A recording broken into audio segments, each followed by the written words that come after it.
Hello friends, இந்த வீடியோவில் apple juice நம்ம எப்படி மேக் பண்ணலாம் அப்படிங்கிறத பார்க்கலாம். அதுக்கு நீங்கள் 2 ஆப்பிள் எடுத்துக்கோங்க. அதை தண்ணியில் நல்லா கழுவி சுத்தமாக எடுத்து வச்சுக்கோங்க. இப்போ ஆப்பிளோட தோலை நம்ம சுத்தம் பண்ணி எடுத்துக்கலாம். அதனால் தோலை நல்லா சீவி ஆப்பிளை வச்சுக்கோங்க. தோல் சீவின ஆப்பிளில் நீங்கள் ஒரு வெஜிடபிள் கட்டு மேலே வச்சு அதை சென்டராக கட் பண்ணிக்கோங்க.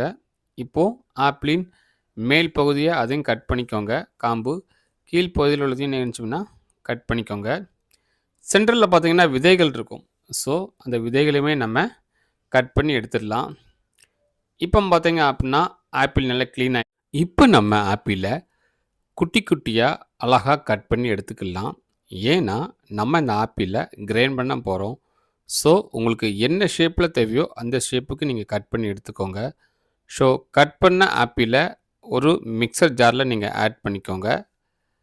அதை ஃபுல்லாக ஆட் பண்ண பிறகு 4 பேரிச்சம்பழத்தை நீங்கள் ஆட் பண்ணிக்கோங்க.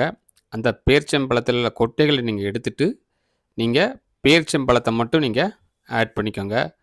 ஸோ 4 பேரிச்சம்பழத்தை ஆட் பண்ண பிறகு 1 கிளாஸ் பாலை நீங்கள் ஆட் பண்ணிக்கோங்க. அடுத்ததாக 2 டேபிள் ஸ்பூன் ஜீனியை நீங்கள் ஆட் பண்ணிக்கோங்க. ஸோ அடுத்து நம்ம இதை கிரைண்ட் பண்ணி எடுத்துக்கலாம்.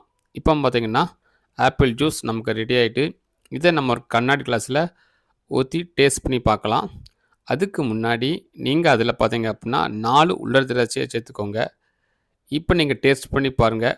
டேஸ்ட் வேறு லெவல் சூப்பர். உங்களுக்கு கண்டிப்பாக பிடிக்கும். உங்களுக்கு இந்த வீடியோ பிடிக்கும்னா நம்ம சேனலை சப்ஸ்கிரைப் பண்ணிக்கோங்க. Please like, share and subscribe my channel. Thanks for the வாட்சிங். மீண்டும் மற்ற வீடியோவில் சந்திக்கும் வரை உங்கள் இடமிருந்து விடைபெற்றுக் கொள்வது நான் உங்கள் அரசன் kitchens. Thanks for the watching. Bye bye. See you later.